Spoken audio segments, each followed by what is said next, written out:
A sangre y fuego. Héroes, bestias y mártires de España.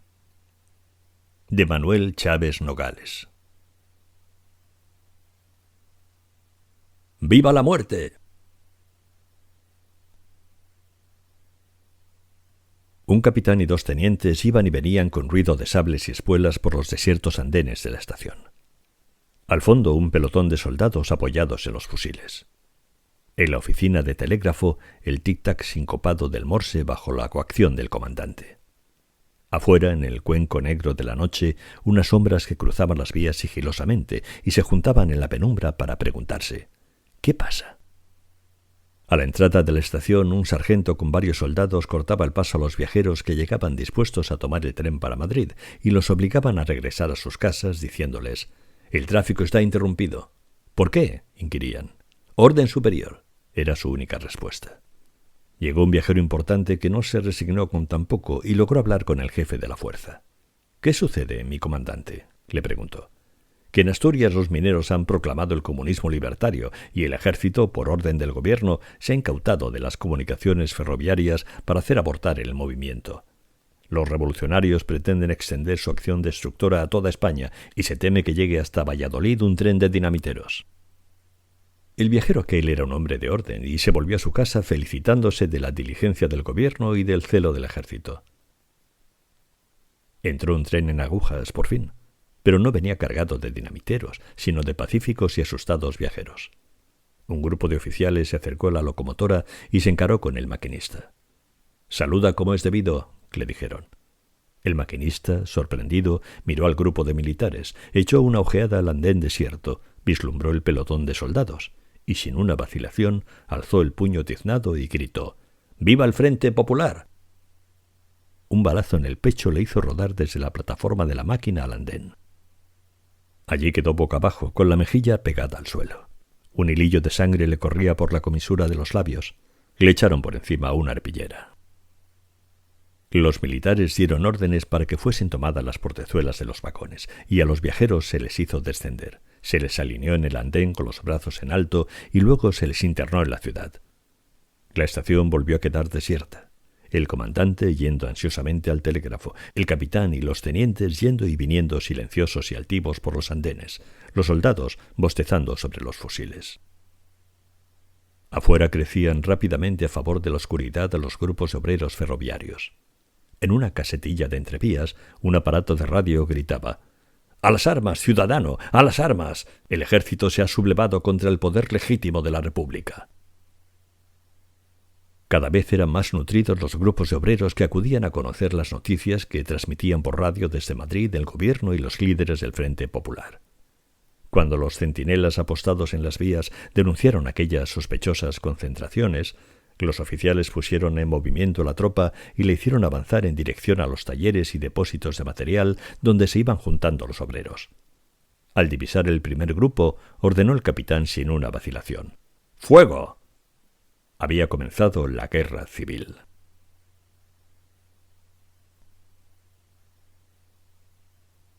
En el hotel había 3 muchachas, Rosario, Carmen y Adela, que desde el amanecer hasta que anochecía andaban trajinando por las alcobas, la cocina, el jardín y el corral. Ellas 3 y un mozo con aire rudo de pastor, que se embutía en un smoking grotesco para servir la mesa, eran toda la servidumbre de aquel hotelito aislado en el corazón de la sierra, donde veraneaban 8 o 10 familias de la clase media acomodada de Madrid y de las provincias de Castilla la Vieja. Las 3 muchachas y el mozo eran rojos, es decir, estaban sindicados, pertenecían a la Casa del Pueblo de Miradores y tenían su carné de socialistas. Esto hubiera sido intolerable a los ojos de aquella clientela reaccionaria de esposas de comandantes, abogadillos de grandes propietarios, pequeños rentistas y burócratas, si ellos no se lo hubieran hecho perdonar a fuerza de esmerarse en el servicio. La misma señora de Tirón, prestigioso abogado de Valladolid y significado hombre de derechas, lo reconocía. En ningún otro hotel de la sierra el servicio es tan bueno y tan barato. Por esto, y porque las 3 muchachas no llegaban al extremo de negarse a ir a misa de vez en cuando, se toleraba semejante atrevimiento a unos domésticos. Aquella noche de un domingo de julio, Pascual, el mozo, llegó a servir la mesa un poco más tarde que de costumbre y anduvo más sofocado que nunca dentro de su smoking estrecho. Venía de la casa del pueblo, donde había pasado la tarde, y alertó a las muchachas. «No acostaros, esta noche habrá acontecimientos». La cena fue agitada. La radio transmitía vagas referencias de una sublevación militar del ejército de África y apremiantes llamadas de los partidos políticos y los sindicatos a sus afiliados. Los huéspedes del hotel, soliviantados por las noticias de la rebelión militar, celebraban jubilosos lo que iba a ocurrir en España. «Ya era hora de meter en cintura a esta canalla roja», decía triunfante la señora de Tirón, mirando de reojo al mozo de comedor, como si aquel rudo doméstico afiliado a un sindicato fuese la imagen viva de la anarquía. El señor Tirón, entusiasta filofascista, comprometido con los elementos de extrema derecha de Valladolid, quiso marcharse aquella misma noche, pero no encontró chofer que lo llevase y tuvo que demorar la partida hasta el amanecer del día siguiente. Se acostó inquieto. España lo necesitaba. Se quedó dormido pensando en el porvenir glorioso que para la patria y para él se abría en aquellos instantes merced al ademán gallardo de los militares. Mientras él y los demás huéspedes del hotel dormían soñando un paraíso de desfiles marciales, jornales bajos, rentas altas, procesiones y fiestas de la raza, el criado Pascual y las tres muchachas, Rosario, Carmen y Adela, salieron sigilosos y se encaminaron a la casa del pueblo de Miradores, donde se habían concentrado los hombres de izquierda del pueblo. Ya de madrugada llegó en automóvil un directivo socialista que recorría los pueblecitos serranos con instrucciones concretas. El cabo comandante del puesto de la Guardia Civil consultó por teléfono a Madrid y recibió la orden terminante de continuar a disposición de las autoridades locales, republicanos y socialistas. No pudo impedir que antes de que amaneciese el pueblo estuviese armado con cuantas armas se hallaron. A las 7 de la mañana el criado Pascual, con una vieja escopeta y un brazal rojo, estaba mano a mano con otro camarada vigilando la carretera a la entrada del jardín del hotelito. Cuando el señor Tirón quiso salir, se encontró con que se atravesaba en su camino la escopeta de Pascual, y éste, muy ufano, le decía con gran énfasis: «Atrás, ciudadano, no se puede salir». «¿Quién eres tú para detenerme? ¿Quién ha dado esa orden?», rugió. «El comité. Atrás, he dicho». Tirón hizo un gesto de desdén e intentó avanzar. El camarada que acompañaba a Pascual se echó la escopeta a la cara. «¿Le tiro?», preguntó fríamente. «No, espera», respondió Pascual. Ciego de ira y de miedo, Tirón volvió la espalda precipitadamente y se metió de nuevo en el hotel, mordiéndose los puños de rabia. Aquellos bárbaros eran capaces de matarlo. Esta escena produjo un gran revuelo entre los huéspedes del hotel. Reunidos en el comedor, armaron una gran algarabía de protestas, amenazas, chillidos histéricos de las señoras y llantinas infantiles. Intentaron telefonear pidiendo auxilio, pero la comunicación estaba interrumpida. Quisieron salir y no los dejaron. Cuando se convencieron de que estaban a merced de la canalla, como ellos decían, fueron resignándose y aplacándose. El tiempo pasaba y las noticias que llegaban por radio les aconsejaban prudencia. En Madrid, el cuartel de la Montaña había sido asaltado por el pueblo, que fusiló inmediatamente a los oficiales rebeldes. A media tarde, la convicción de la derrota por una parte y el hambre que sentían por otra les hicieron deponer su hostilidad. Había que transigir. Las tres muchachas del hotel, Rosario, Carmen y Adela, que habían estado toda la mañana en el pueblo, aparecieron al fin. Venían jubilosas, con las mejillas encendidas, los ojos brillantes, unos pañuelos de seda roja al cuello y unas insignias socialistas en el pecho. La más joven, Adela, se había encasquetado el gorrillo de cuartel de un guardia civil. Entraron en el comedor levantando el puño y gritando: «¡Salud, camaradas!». Esto les hacía felices. Los huéspedes las rodearon pidiéndoles ansiosamente noticias. El pueblo triunfaba. Después de vencer a los rebeldes en Madrid, los obreros, que se habían provisto de armas en los cuarteles asaltados, salían en camiones para apoderarse de Getafe, Cuatro Vientos, Alcalá y Guadalajara. Aquella misma noche llegaría a la sierra una columna que iba de paso para Ávila, donde se habían hecho fuertes los rebeldes. Las señoras quedaron abatidas por estas noticias. Desfallecían de hambre, además. Rosario, Carmen y Adela, triunfantes, se brindaron a darles de comer. Pero ellas, las señoras, tenían que ayudar, La revolución social triunfaba y todos tenían el deber de trabajar. ¿Conformes? Pusieron a la esposa del comandante a pelar patatas. La señora de Tirón ayudó a encender la lumbre y el propio señor Tirón, bromeando condescendiente, estuvo poniendo la mesa bajo la dirección de Adelita, que se reía de su torpeza, muy divertida al ver tan amable y dócil a un señor de tantas campanillas.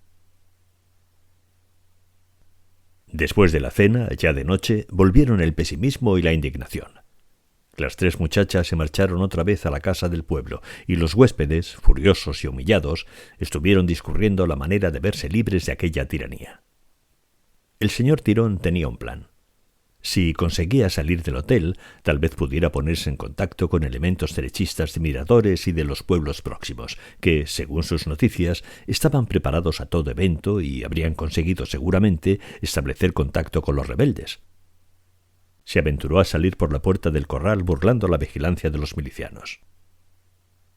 Entretanto llegaron a Miradores los primeros camiones con obreros, guardias de asalto, guardias civiles y milicianos que venían de Madrid, después de haber derrotado a los rebeldes. Iban hacia Ávila. Cantando la Internacional a coro y levantando el puño con frenético entusiasmo, arrastraban tras ellos a los mozos de los pueblos por donde pasaban. Los guardias de asalto, abrazados a los obreros, y sobre todo los viejos guardias civiles, con la guerrera por primera vez desabrochada y el tricornio nunca hasta entonces ladeado, provocaban un júbilo indescriptible en las masas populares. Ya de madrugada salieron los camiones por la carretera de Ávila. Iban unos 20 o 30, y en ellos se amontonaban soldados, guardias, obreros, estudiantes, campesinos, incluso algunas muchachas de los arrabales madrileños. En Miradores se unió a la expedición un camión más con 15 o 20 mozos del pueblo, y entre ellos Pascual, con las 3 muchachas del hotel, Rosario, Carmen y Adela, que se lanzaron alegremente a la aventura. El pueblo quedó al parecer desierto. El vecindario se encerró atemorizado en sus casas. Durante toda la noche, sin embargo, unas sombras estuvieron yendo y viniendo sigilosamente por los alrededores. En los hoteles de los veraneantes acomodados y en las fincas de los ricos del pueblo, algo se tramaba. Pasó en silencio toda la madrugada. A media mañana empezó a oírse distante el zumbido de la artillería. La batalla entre los milicianos que vinieron de Madrid y las tropas rebeldes que avanzaban desde Ávila debía de haberse entablado en la carretera misma a 15 o 20 kilómetros de Miradores. Primero llegó un auto ligero que siguió en dirección a Madrid a toda marcha. A la salida de Miradores le hicieron una descarga cerrada a unos invisibles agresores. Luego vino un camión con heridos. Cuando estaban descargándolo en la plaza del pueblo, fue también tiroteado. Al atardecer empezaron a recibirse noticias concretas de la batalla. Los militares rebeldes, sólidamente atrincherados en formidables posiciones estratégicas de la sierra, desde hacía largo tiempo estudiadas y preparadas, habían ametrallado a placer a los bisoños combatientes del pueblo que avanzaron insensatamente por el centro de la carretera, amontonados en las bateas de los camiones. Les habían hecho una carnicería espantosa. Los rojos, después de unas horas de resistencia desesperada, tuvieron que batirse en retirada. Pero cuando regresaban derrotados a Miradores, unos facciosos apostados en las casas del pueblo les hicieron un fuego mortífero. Hubo un momento angustioso. Los camiones que volvían del frente, abarrotados de muertos y heridos, se amontonaban en la plaza, donde eran acribillados por los fascistas del pueblo y de los contornos, que se habían parapetado las ventanas y los tejados de las casas próximas. Suponiendo que el ejército vencedor vendría pisando los talones a los vencidos, aprovechaban el desconcierto de la derrota para aniquilarlos a mansalva. Los que volvían de la batalla ilesos se dispersaban abandonando en los camiones a los muertos y heridos. Rosario, Carmen y Adela, que venían indemnes, pero con el terror pintado en los ojos, estuvieron bregando desesperadamente bajo el fuego de los facciosos emboscados para arrastrar el cuerpo inerte de Pascual, herido de un balazo en el pecho. Cruzaron la zona batida sin abandonar a su infortunado camarada, y sosteniéndolo entre las 3, lo llevaron hasta el hotel. Cuando llegó, estaba muerto. El tiroteo seguía en las calles del pueblo y en todo el contorno. A favor de la confusión y la oscuridad, se presentaron a prima noche en la puerta del hotel unos automóviles con los faros apagados, en los que huyeron camino de Ávila los huéspedes más decididos, la señora de Tirón entre ellos. Los otros se quedaron esperando la llegada de las tropas que consideraban inminente.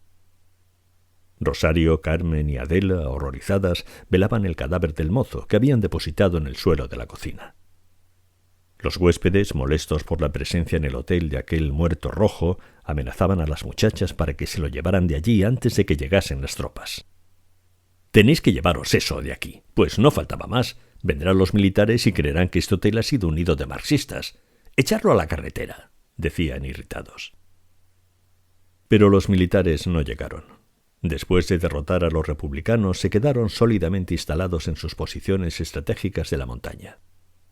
En cambio, 2 horas más tarde llegó de Madrid otra columna de milicianos del pueblo. Los primeros camiones fueron recibidos a tiros por los fascistas emboscados, pero la avalancha de combatientes republicanos era tal que pronto estuvo cercado el pueblo por muchos centenares de hombres armados. Madrid se despoblaba para ir a la sierra a defender la República.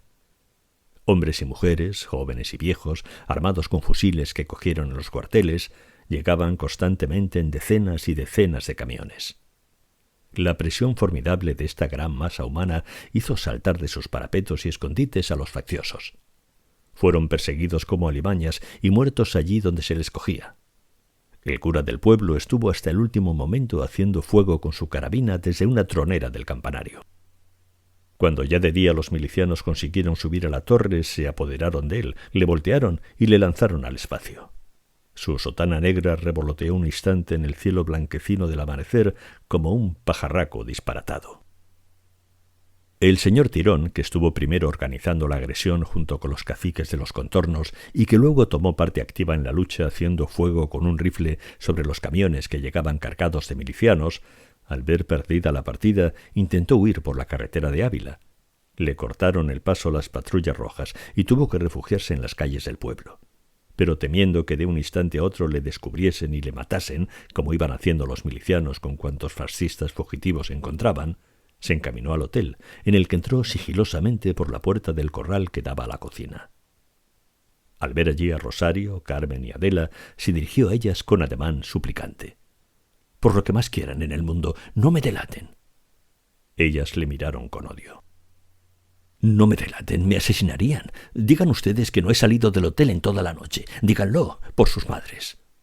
Y les cogía las manos y quería besárselas, enloquecido de pánico.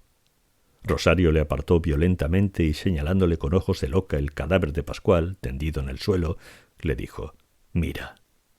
Tirón vio la silueta rígida del mozo y dobló la cabeza sobre el pecho, convencido de que desde aquel instante estaba irremisiblemente perdido. Rosario abrió la puerta con un ademán resuelto. «¿A dónde vas?», gritó Tirón angustiado. «A denunciarte, a hacerte pagar tus crímenes, asesino». Corrió desalentada hacia la oficina del comité. Al cruzar una de las callejuelas del pueblo que daban al campo, oyó un grito espantado y casi simultáneamente una descarga cerrada. Se detuvo aturdida y vio como delante de la misma tapia por la que ella iba a pasar alzaba los brazos súbitamente un hombrecillo que acto seguido se desplomaba atravesado por los balazos de un pelotón de milicianos que estaban apostados en la esquina. «Uno menos, vamos por otro», gritaban jubilosos los ejecutores. Rosario, espantada, los vio marchar y se quedó inmóvil al pie del cadáver. Le miró. Era un hombre pequeño y delgado, vestido con un traje negro decente. ¿Qué tenía en la mano crispada? ¿Un papel? Se acercó más y lo vio. Al hombrecillo aquel las balas le habían alcanzado cuando echaba la última mirada a un retratito descolorido que debió de sacar de su cartera en el que se veían 2 niños vestidos de blanco. Rosario cerró los ojos y tuvo que apoyarse en la tapia para no caer. Cuando, pasado el tiempo, hizo un esfuerzo desesperado y consiguió arrancarse de aquel lugar, volvió con pasos lentos y vacilantes al hotel. Entró en la cocina. Tirón seguía anonadado, mirando estúpidamente el cadáver de Pascual. Rosario cruzó ante Tirón sin mirarle siquiera, se acercó al muerto, se agachó y estuvo registrándole en los bolsillos. Luego se incorporó y, dirigiéndose a Tirón, le alargó una carterilla de piel mugrienta. «Tome esto. Es el carné socialista de Pascual. Póngase una blusa de obrero para que no le conozcan y huya si no quiere que le maten». Tirón, con los ojos brillantes, tomó ansiosamente el carné y quiso besar las manos que se lo tendían. Rosario lo rechazó. «Váyase, váyase». Y se echó a llorar como una chiquilla. Gran desfile fascista en la Plaza Mayor de Valladolid. Media mañana, sol y repique de campanas. Bajo los portales, una muchedumbre silenciosa encuadrada por milicianos fascistas. En las primeras filas, niñas que agitan banderitas con los colores de la monarquía y señoras entusiastas con velo o mantilla que periódicamente se exaltan y vitorean con voces delgadas y quebradizas a los salvadores de España. Detrás, mucha gente borrosa, y entre la gente, unos hombres que aprietan los puños crispados contra el forro de sus bolsillos. En el cuadrilátero despejado de la vieja plaza castellana comienza la gran parada. Desfilan primero los Pedritos y luego los Flechas, niños uniformados a la manera de Roma y de Berlín que juegan a ser soldados. Las fanfarrias hacen sonar el Giovinezza y el Horst Wessel. Estallan los Vivas España y el Ejército Nacional. Vienen luego las centurias de la Falange Española, cuidadosamente uniformadas y divididas en escuadras que evolucionan con matemática precisión a la voz de mando de viejos sargentos del ejército. Desde una tribuna que ha sido erigida en el centro de la plaza, un grupo de militares contempla con desdeñosa benevolencia la pintoresca bizarría de los jóvenes falangistas, pobres diablos civiles que en el fondo de sus covachuelas, detrás de sus mostradores o en la penumbra de sus almacenes, habían soñado con ser militares y se hacen al fin la ilusión de serlo. Unos toques de corneta. La muchedumbre queda inmóvil y silenciosa. Presentan armas las escuadras fascistas y el general, uno de los beneméritos salvadores de España, avanza hasta el centro de la plaza rodeado de sus ayudantes y de los jefes de la Falange. Un speaker anuncia por el micrófono instalado en la tribuna que, contra lo que se deseaba, el general no hablará porque está ronco. Se va a rendir homenaje a la memoria de los héroes nacionales asesinados por los bandidos rojos. Tiene la palabra el excelentísimo señor don Cayetano Tirón. Erguido, bombeado el torso, las insignias de la Falange bordadas en el pecho, la pistola en el cinto, el señor Tirón evoca con arrebatadora elocuencia una de las más gloriosas hazañas del fascismo vallisoletano, la muerte heroica del jefe territorial de la Falange, vilmente asesinado por las hordas marxistas en el pueblecito de Sambrián. Esta mujer que a esta misma hora y bajo esta misma luz clara de la media mañana de agosto en Castilla se halla inmóvil e insensible a cuanto le rodea a la puerta de una casa en la calle desierta de Sambrián, sabe también la historia de aquel terrible episodio que con vibrantes y encendidas palabras está narrando en la plaza de Valladolid el excelentísimo señor don Cayetano Tirón, jefe provincial de la Falange Española. Esta mujer que se ha quedado sola en esta casa, sola en esta calle y en este pueblo, lo cuenta con más sencillas palabras, pero con no menor patetismo. Dijeron, habla la mujer, que había revolución en Valladolid, que los señores habían quitado la república para volver a ser amos de lo suyo y que los hijos de los señores venían por los pueblos matando a los pobres. Los hombres de Sambrián decidieron que no los dejarían entrar, que si los ricos hacían una revolución, los pobres harían la suya, que más somos los pobres que los ricos y que a las malas podríamos con ellos. Algunos vecinos no se atrevían. Más valía estarse quedos. A todos no nos van a matar, pensaban. Pero los mozos del sindicato dijeron que sí, que nos matarían a todos, y aunque la verdad nadie lo creía, se resolvió el pueblo a cerrarles las puertas y acampar por su respeto. Al principio todo fue bien. Echamos al cura y al cabo de la Guardia Civil. Los 3 o 4 ricos que había en Sambrián se fueron ellos solos, y los del sindicato se pusieron a mangonear por aquello de que siempre ha de haber alguien que mande. No hubo ninguna muerte, eso sí, pero los del sindicato entraron en las casas de los ricos, se apoderaron de los bienes que habían dejado y los repartieron entre los pobres.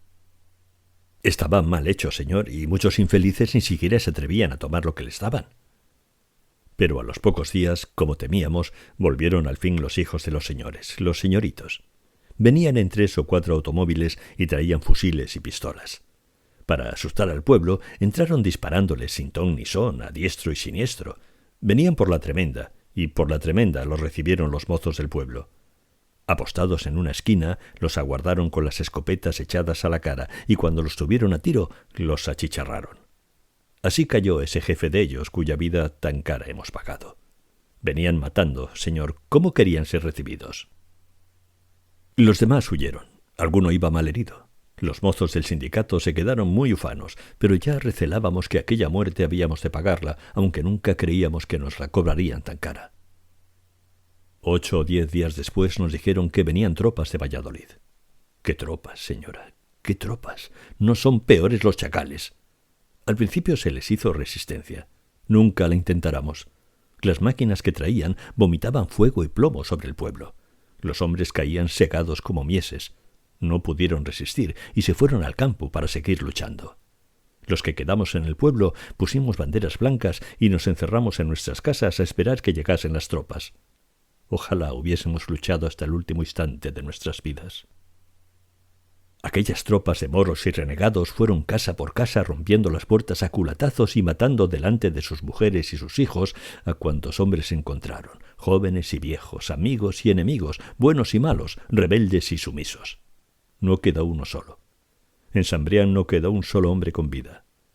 Tras los moros y los renegados venían los hijos de los señoritos, y como ya no había hombres que matar, mataron mujeres. Aquellos no eran seres humanos, eran fieras. Lo que han visto mis ojos ni se había visto antes ni se verá jamás.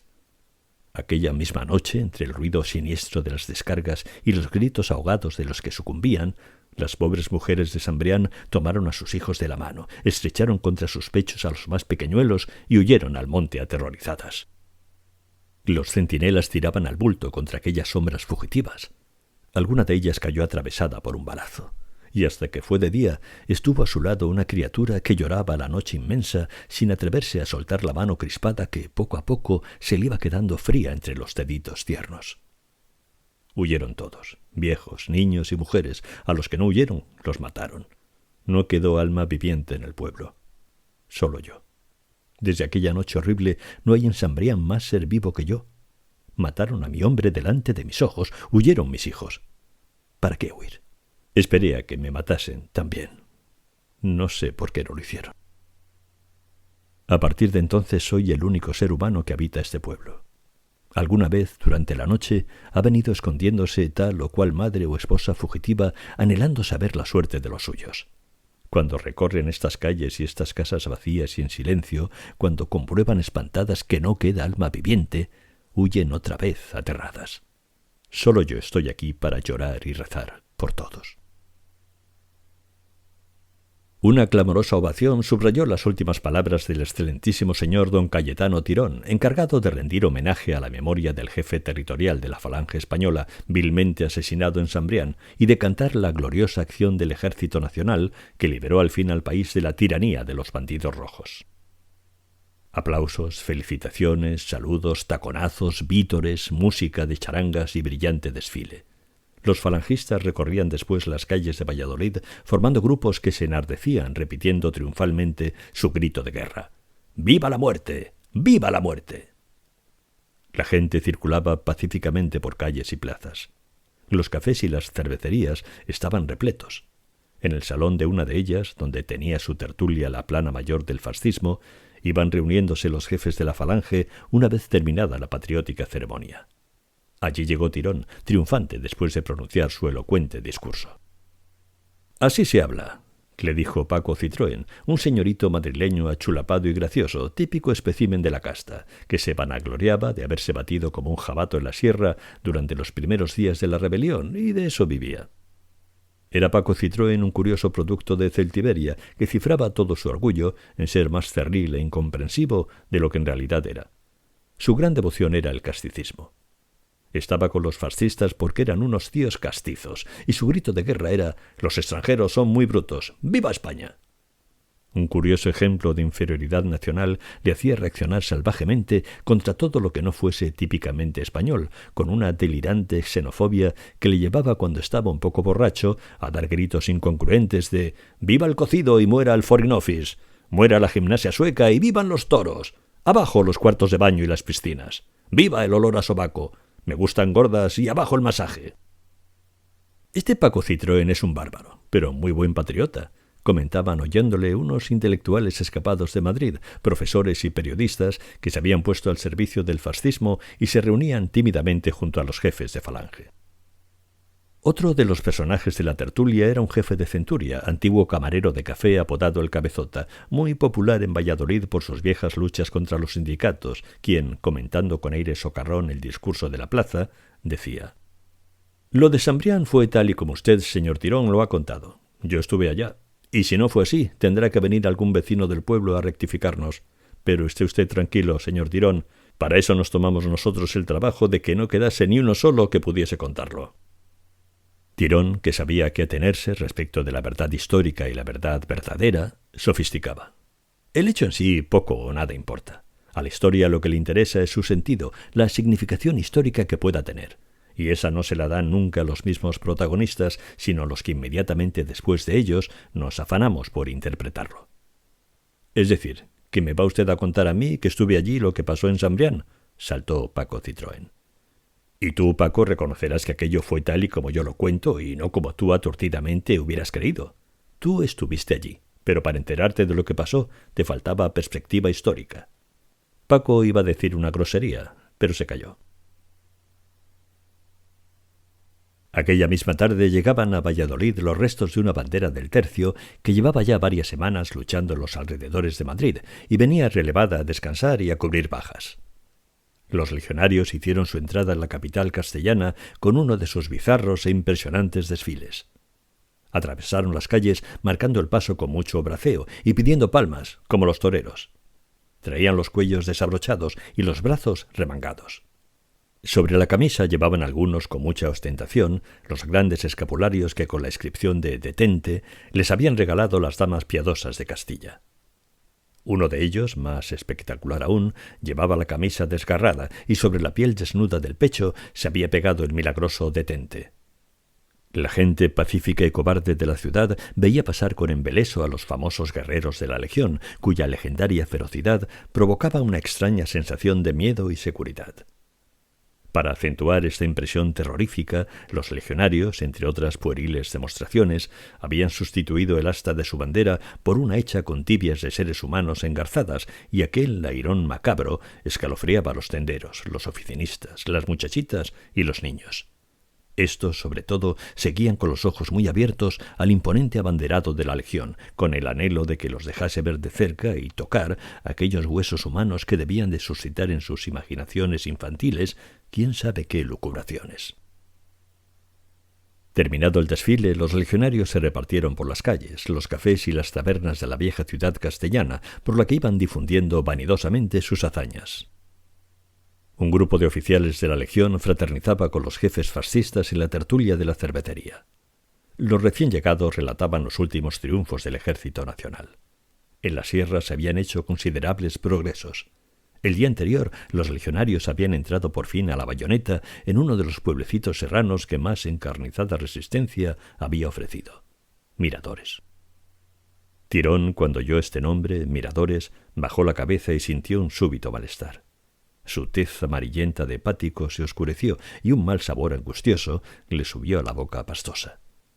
El oficial que relataba los pormenores de la operación aludía constantemente a personas y lugares que Tirón, en silencio y con los ojos cerrados, veía alzarse ante él con patética corporeidad. Mientras el oficial hablaba con su verbo expedito de militar, Tirón, sobrecogido, esperaba oír de un momento a otro algo que temía no le fuese posible soportar. 3 nombres martilleaban su conciencia, 3 figuras de mujer se alzaban acusadoras ante él. El oficial seguía entre burlas y horrores su relato. La toma de Miradores había sido uno de los episodios más duros y accidentados de la campaña. Los casos aislados de heroísmo y desesperación por parte de los defensores del pueblo brotaban uno tras otro de los labios del oficial. Pero no surgieron aquellos 3 nombres, aquellas 3 figuras de mujer que a él le atormentaban. No se atrevió a preguntar. Prefirió la incertidumbre a la enojosa certeza. Su fondo nietzscheano de fascista le decía que la duda es una buena almohada. Supo que los vecinos rebeldes de Miradores, que no habían perecido en la batalla, habían sido capturados, conducidos a Valladolid y encarcelados. Probablemente se les fusilaría aquella misma madrugada. Salió ya tarde de la cervecería sin haberse atrevido a preguntar por aquellas 3 muchachas que lo salvaron y que probablemente habían pagado con sus vidas el triunfo de la causa que él defendía. Habrían escapado a tiempo. Su conciencia se aquietaba pensando que, aun en el peor supuesto, no había estado en su mano impedir que pereciesen. ¿Y si estuviesen entre los prisioneros que habían sido conducidos a Valladolid? La idea era demasiado desagradable. Intentó desecharla. Se encaminó a su casa dispuesto heroicamente a no salir de dudas. pero en el umbral mismo cayó la tentación de dar un sensual reposo a su conciencia y, volviendo sobre sus pasos, se encaminó a la prisión central, donde se reunía el cónclave de falangistas que a aquellas horas debían de estar decidiendo la suerte de los prisioneros. «Buena redada la del tercio en Miradores», le dijeron apenas entró. «Esta madrugada caen 11 de esos bandidos rojos que durante 2 meses nos han tenido en jaque a las puertas del pueblo». «¿Tenéis ahí la lista?», preguntó con afectada displicencia. Le alargaron un papel. Apenas clavó en él los ojos, leyó los 3 nombres temidos: Rosario, Carmen y Adela. Permaneció exteriormente impasible, como si repasara por mera curiosidad unos nombres que nada le decían.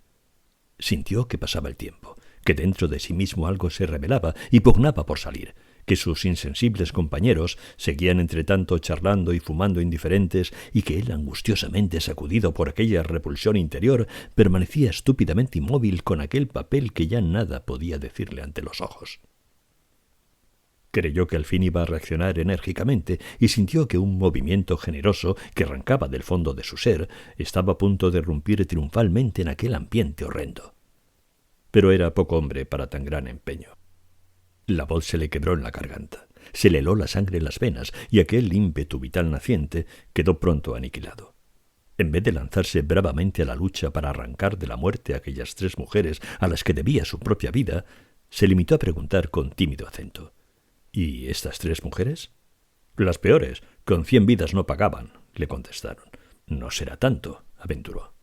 «¿Cómo? Han hecho horrores. Asesinaban por su mano a los prisioneros y sacaban los ojos a los hijos de las personas de orden». Se sublevó a pesar suyo. «Eso no es verdad. A mí me consta...» Uno de los jefes que estaban allí le miró con dureza y, acercándole su cara lívida, cuidadosamente rasurada, le interrumpió. «A usted no le consta nada. ¿Se ha olvidado de que es el jefe de la Falange Española? Esas mujeres han cometido crímenes horrendos que van a pagar con sus vidas. Así lo ha decretado la superioridad. ¿Tiene usted algo que añadir?» Tirón se cuadró militarmente. «Nada, estoy a las órdenes de vuecencia. Puede usted retirarse». Salió hecho un guiñapo. En las calles, solitarias y oscuras, no había ya un alma. Al pasar junto a una taberna oyó el estrépito de unos legionarios borrachos. Ya cerca de su casa se cruzó con una patrulla de falangistas que iban cantando su himno de guerra. «¡Viva la muerte!», gritaban. Aquel grito absurdo rodaba pavorosamente por las calles desiertas de la muerta ciudad castellana. Entró en su casa dando diente con diente y se encerró en su alcoba. Cuando se desnudaba, al quitarse el correaje, sacó la pistola de su funda. Estuvo un momento considerándola y se apoyó el cañón en la sien. Cerró los ojos. Contó. 1, 2, 3, 4, 5, 6, 7... Luego abrió los ojos y se sonrió a sí mismo. ¡Qué gran farsante era! Guardó la pistola en la mesilla de noche y se echó a dormir. Lo hizo instantáneamente, con un sueño pesado y hondo. Dormía como un bendito. Pasó el tiempo. De súbito despertó despavorido. Daba vueltas por la cama como una alimaña presa en un cepo. Se despabiló y encendió la luz. «Bah», pensó, «bromas pesadas del subconsciente. Voy a necesitar bromuro». Cerró los ojos, y como la voluntad obra prodigios, volvió a quedarse profundamente dormido. Pero apenas el resorte de la voluntad se relajaba con el sueño, volvía a sacudirle aquel prurito angustioso. Se levantó al fin, desesperado, y maquinalmente se puso a vestirse. Cuando se hubo vestido, abrió la puerta sigilosamente y salió como un autómata. Se encaminó sin vacilar hacia la cárcel. Al llegar frente a la puerta se quedó perplejo. ¿A qué había ido allí? Dio la vuelta alrededor del edificio, pegándose a los paredones siniestros, y se encontró otra vez en el mismo sitio. ¿Qué hora sería? En aquel momento llegaban a la puerta de la cárcel unos camiones de los que descendieron 10 o 12 falangistas. Se quedó anonadado. Todo había terminado ya. Los falangistas le reconocieron y le preguntaron extrañados qué hacía allí. Dio una disculpa cualquiera. No tuvo que preguntar nada. Uno de los falangistas se puso a contarle las ejecuciones. Aquella noche la cosa había sido dura. Entre los sentenciados habían tenido 3 muchachas, 3 milicianas rojas. «No es lo mismo fusilar mujeres que hombres, jefe», decía cabeceando un falangista. «Bandidos rojos todos, hombres y mujeres. Hay que acabar con ellos», gruñó otro. «¿Qué tal han muerto?» preguntó con tono indiferente. Lo que su conciencia cobarde pordioseaba hipócritamente era la tranquilidad de que al menos las víctimas no habían sufrido mucho. «Pse», le contestaron, «no debían de tener ninguna gana de morir. Eran jóvenes y guapas. Una de ellas, la más jovencilla, Adela creo que se llamaba. ¿La conocía usted, jefe?» «Sí».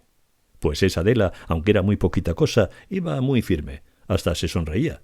Luego se nos derrumbó y hubo que llevarla junto a la pared a puñados. A lo último todavía tuvo fuerza para levantarnos el puño. No le dimos tiempo a gritar. Otra fue como una cordera. A mí la que más me ha impresionado fue la más mujer, una morena fuerte y guapa. Rosario. Sí, Rosario. No protestó, no chilló, no hubo que sostenerla ni levantó el puño. Pero cómo lloraba. Y el falangista obsesivo repetía. Cómo lloraba. Lloraba como una chiquilla.